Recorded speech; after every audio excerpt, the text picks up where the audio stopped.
Para pemirsa Evarina TV yang dimuliakan oleh Allah Subhanahu wa taala. Anak dikatakan oleh Allah Subhanahu wa taala sebagai cobaan hidup kita. Maka ketika anak itu hadir dalam kehidupan kita, saat dia rewel, kita tetap dituntut untuk bersabar. Saat dia dalam keadaan baik, hendaklah kita bersyukur kepada Allah. Dan apapun yang dihadirkan oleh Allah Subhanahu wa taala pada anak kita, hendaklah kita ridho dan siap menerimanya. Sebab kehadiran anak ini mengandung pahala besar buat kita. Karena itu ketika kita memahami bahwa anak adalah cobaan hidup kita, ingat-ingat selalu pesan Umar bin Khattab. Wallahi mabtalaitu bibaliyatin illa wa kana lillahi alayya arba'u ni'am. Demi Allah, kata Umar bin Khattab, tidaklah aku diuji oleh Allah, melainkan dalam ujian tersebut terdapat 4 kenikmatan yang layak kusyukuri. Yang pertama, kata Umar bin Khattab, Islam takun fidini. Aku bersyukur kepada Allah karena ujian itu hanya menimpa diriku, bukan agamaku. Yang kedua, Islam takun muhramar ridha. Kita layak bersyukur kepada Allah jika ujian yang dihadirkan oleh Allah tak pernah menutupi keridhaan Allah pada kita. Kita masih layak bersyukur, berdoa kepada Allah Subhanahu wa taala. Yang ketiga, kata Umar bin Khattab, Islam takun ghaira mukallafi bih. Kita katakan bahwa ujian yang dihadirkan oleh Allah pasti ini sesuai dengan kesanggupan kita. Yang keempat, kata Umar bin Khattab, inni arjus sawaba alaiha. Aku berharap di balik ujian yang dihadirkan oleh Allah ini ada pahala besar yang diberikan kepada aku. Karena itu para pemirsa Evarina TV yang dimuliakan oleh Allah, ketika anak dihadirkan dalam kehidupan kita yang kita tahu bahwa dia adalah cobaan hidup kita, maka yang pantas kita miliki adalah pertama, sabar saat ada ujian di dalamnya, bersyukur saat ada kenikmatan yang diberikan oleh Allah pada anak kita, dan ridho dengan apapun yang terjadi dalam kehidupan anak kita.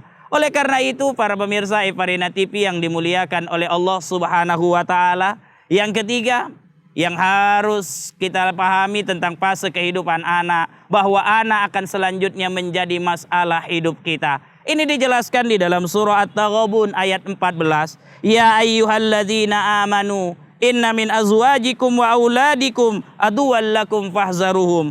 Wahai orang-orang yang beriman, sesungguhnya sebagian dari pasanganmu dan anak-anakmu itu adalah musuh kamu, maka waspadalah kamu. Artinya apa? Bahwa anak ini bisa menjadi masalah dalam kehidupan kita. Masalahnya apa? Ketika anak yang kita miliki tersebut ternyata anak yang tidak dekat dengan Allah Subhanahu wa taala. Makanya Allah Subhanahu wa taala mengingatkan kita di surah An-Nisa, wal yakhshal ladzina law taraku min khalfihim dzurriyyatan di'afan khafu 'alaihim.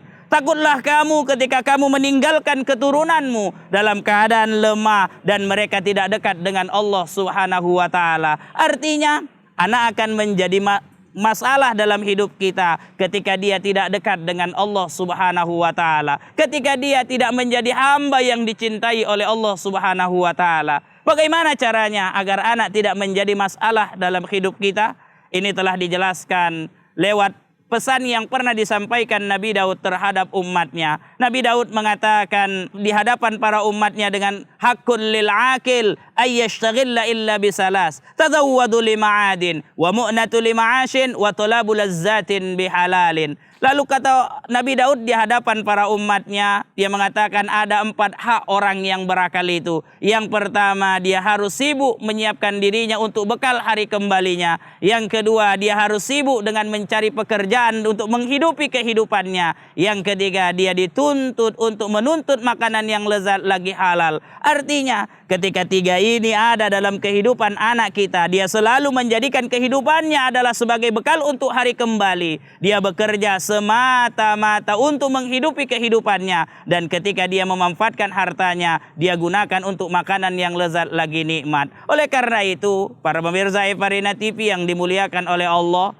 fahamilah bahwa anak kita bisa menjadi masalah hidup kita ketika anak itu tidak dekat dengan Allah Subhanahu wa taala. Bagaimana tentang fase keempat, fase kehidupan anak yang dijelaskan di dalam Al-Quran? Nanti kita jelaskan setelah segmen yang berikut ini.